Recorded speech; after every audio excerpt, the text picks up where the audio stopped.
Hello everyone. कंसेप्टो में आपका बहुत बहुत स्वागत है। सबसे पहले हम यहाँ पर एजुकेशनल साइकोलॉजी के बारे में पढ़ने जा रहे हैं, जहाँ पे हम उसके मीनिंग, नेचर, स्कोप और उसके सिग्निफिकेंस को समझेंगे। फर्स्ट ऑफ ऑल हम साइकोलॉजी के बारे में समझेंगे। साइकोलॉजी एक्चुअली में होता क्या है? तो it is a scientific study of behavioural and mental process. तो बिहेवियर क्या होता है? ये वो एक्शंस होते हैं जो बाहर के लोग या दूसरे लोग हमें देख के समझ सकते हैं। जैसे हम कैसे चल रहे हैं, कैसे बोल रहे हैं, कैसे सो रहे हैं, कैसे हंस रहे हैं, ये सारी चीजें बाहर के लोग हमें देख के समझ सकते हैं, ऑब्जर्व कर सकते हैं। तो ये सारी चीजें किसमें आती है? बिहेवियर में आती है। दूसरी चीज मेंटल प्रोसेस। तो मेंटल प्रोसेस क्या होता है? ये वो एक्टिविटीज होती है जो दूसरे लोग हमारे अंदर नहीं देख पा रहे हैं, ऑब्जर्व नहीं कर पा रहे हैं। ये वो एक्टिविटीज जो हम अपने अंदर ही कर पा रहे हैं, जैसे थिंकिंग, ड्रीमिंग, सोचना, समझना, जो भी हम अपने दिमाग में कर रहे हैं वो सारी की सारी किस में आ जाएगी? मेंटल प्रोसेस में आ जाएगी। मेंटल प्रोसेस को ही कॉग्निटिव एक्टिविटीज भी कहा जाता है। मेंटल प्रोसेस को ही कॉग्निटिव एक्टिविटीज भी कहा जाता है। दूसरी चीज, साइकोलॉजी को हम दूसरे शब्दों में स्टडी ऑफ सोल भी कह सकते हैं। क्यों? क्योंकि ये हमारे सोल के बारे में, हम साइकोलॉजी की हेल्प से किसी का भी बिहेवियर पढ़ सकते हैं कि वो उसके हाव भाव से ही बता सकते हैं कि वो क्या सोच रहा है, क्या समझ रहा है, कैसे वो आगे कैसे क्या रिएक्ट करेगा। हर चीज हम समझ सकते हैं अगर हमको अच्छी तरीके से साइकोलॉजी समझ आ जाए तो that is why it is also known as the study of soul. Next, educational psychology, जो हमारा मेन टॉपिक है कि ये होता क्या है। साफ साफ शब्दों में समझे तो जब हम साइकोलॉजी पे एजुकेशन को अप्लाई कर देते हैं तो वो क्या बन जाता है? Educational psychology. तो सबसे पहले फर्स्ट पॉइंट इसमें लिखा हुआ है, education and psychology are join together to form education psychology. हाँ, हमें दिख रहा है कि दोनों चीज़ों को जब हम मिला देंगे तो क्या बनेगा? एजुकेशनल साइकोलॉजी बनेगा। सेकंड पॉइंट है, here education is a process which undergoes through out your life and make your behaviour change in a desirable manner. That means education एक ऐसा प्रोसेस है जो आपकी लाइफ लॉन्ग जर्नी तक साथ रहता है। मतलब आप कभी भी सीखना बंद नहीं करते हैं और वही आपके बिहेवियर को चेंज करता है। जो आप एजुकेशन से सीखते हो उसी अकॉर्डिंगली आप बिहेव भी करते हो। ठीक है। नेक्स्ट पॉइंट है, where psychology is a study of behaviour and mental process. और साइकोलॉजी के बारे में अभी अभी हमने लास्ट स्लाइड में पढ़ा है कि वो क्या होता है? Behaviour and mental process. Behaviour को भी देखता है साथ साथ में, मतलब जो लोग हमें देख के ऑब्जर्व कर रहे हैं, और मेंटल प्रोसेस जो हम अंदर ही अंदर सोच रहे हैं उसको भी स्टडी करता है। जब इसी साइकोलॉजी पे एजुकेशन अप्लाई हो जाती है या यही साइकोलॉजी एजुकेशन पे अप्लाई हो जाती है तो एक न्यू ब्रांच बन जाती है जिसको हम एजुकेशनल साइकोलॉजी बोलते हैं।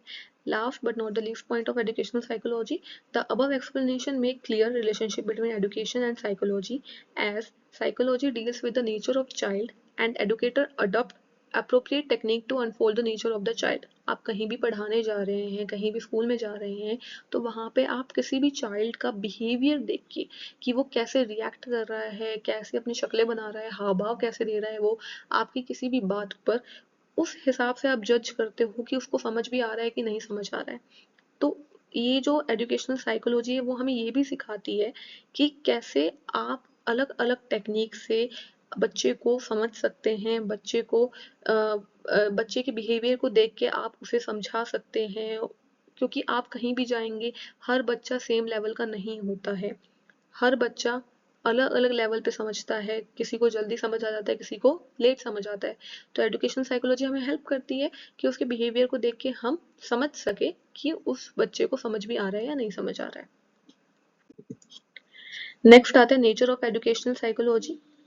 It combines two field, education and psychology. Yes, educational psychology का नेचर क्या है? ओके, ये हमें पढ़ना है कि ये क्या क्या करता है, इसमें इससे हमें क्या क्या मिल सकता है, या ये किस पे फोकस करता है, हमें इसके बारे में पढ़ना है यहाँ पर।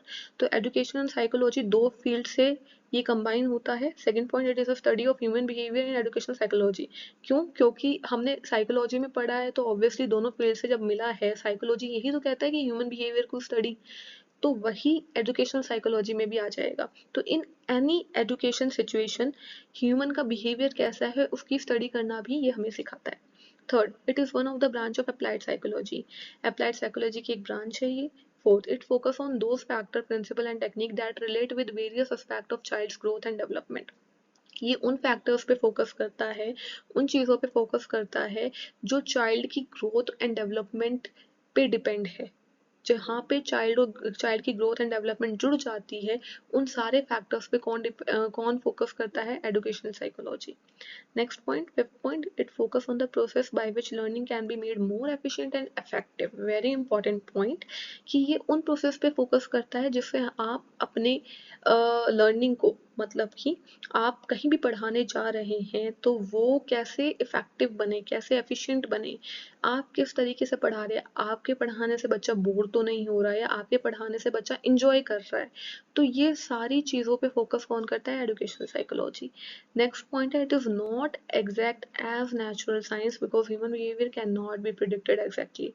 या करेक्ट, कि ये नेचुरल साइंस जितना एग्जैक्ट नहीं है, क्योंकि आप किसी का भी बिहेवियर एकदम एग्जैक्ट प्रिडिक्ट नहीं कर सकते। आप उसके अंदर क्या चल रहा है आप जस्ट अंदाज़ा लगा सकते हैं, गेस कर सकते हो, लेकिन आप उसके बारे में एग्जैक्ट नहीं बता सकते। नेक्स्ट आता है, it is a science which is based on observation of fact and collection of data. ये वो साइंस है जो किसके ऊपर बेस्ड है?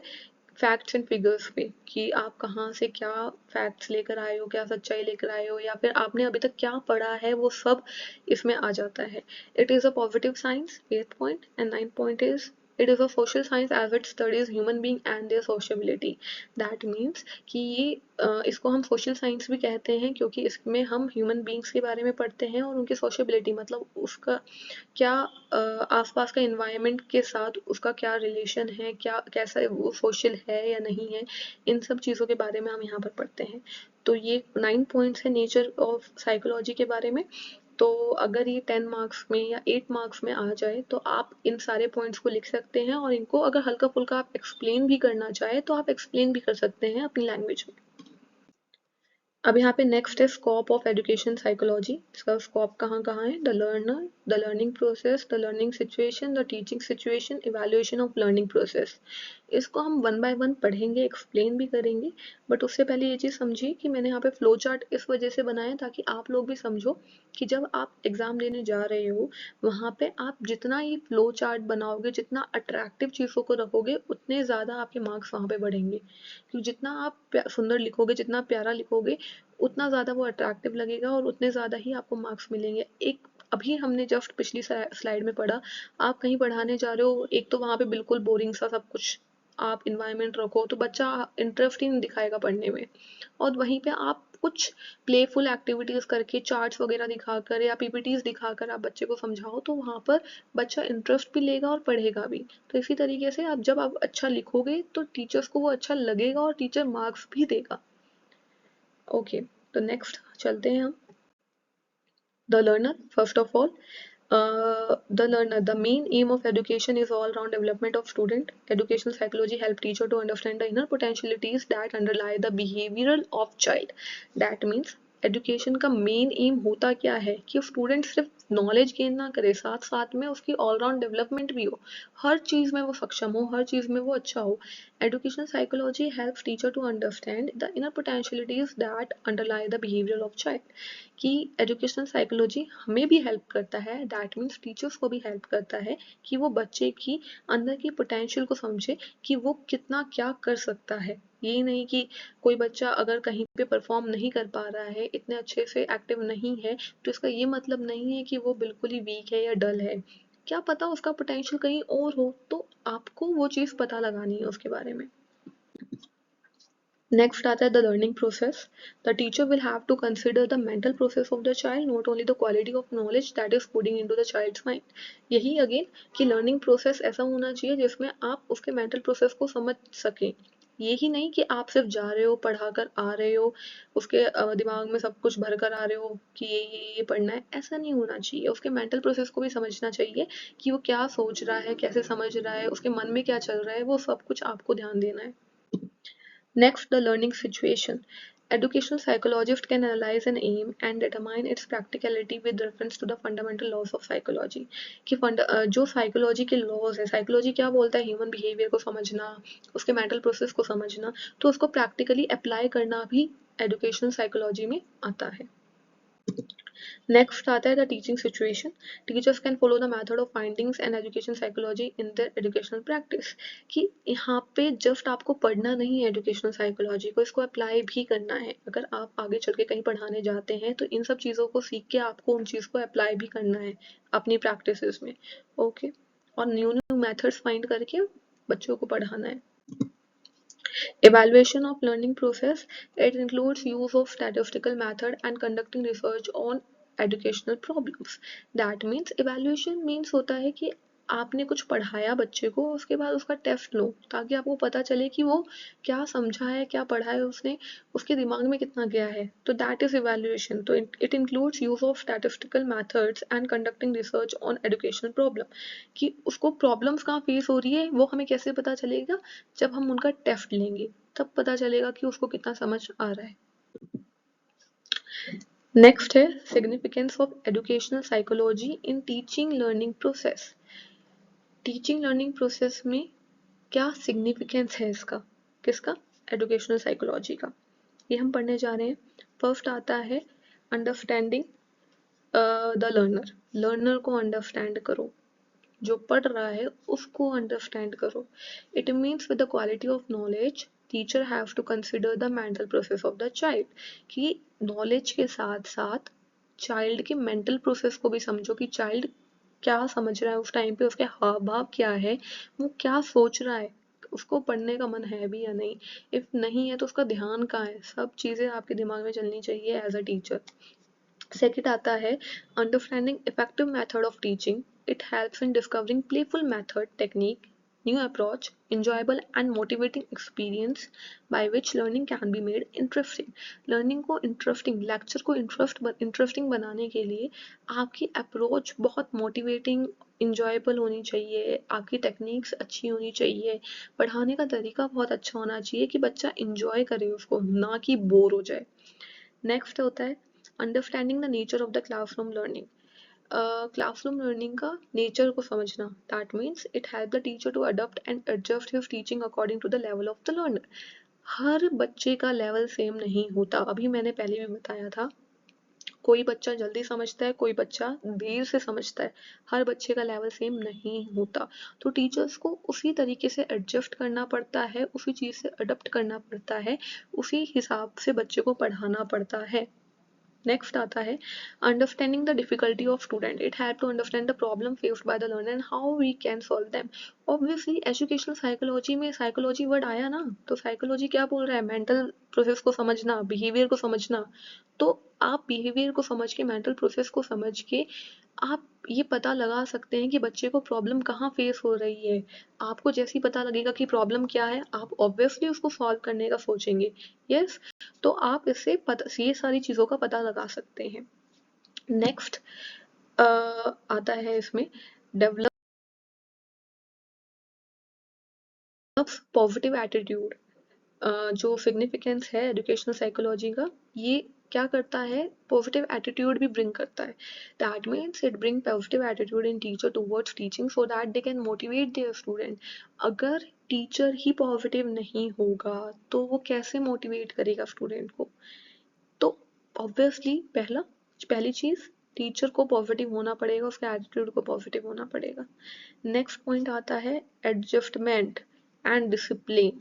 यस, टीचर को एडजस्टेबल होना पड़ेगा, डिसिप्लिन होना पड़ेगा। टीचर ही एडजस्टमेंट नहीं कर पाएगा, डिसिप्लिन नहीं होगा, वो कैसे अपने स्टूडेंट को रखेगा डिसिप्लिन में।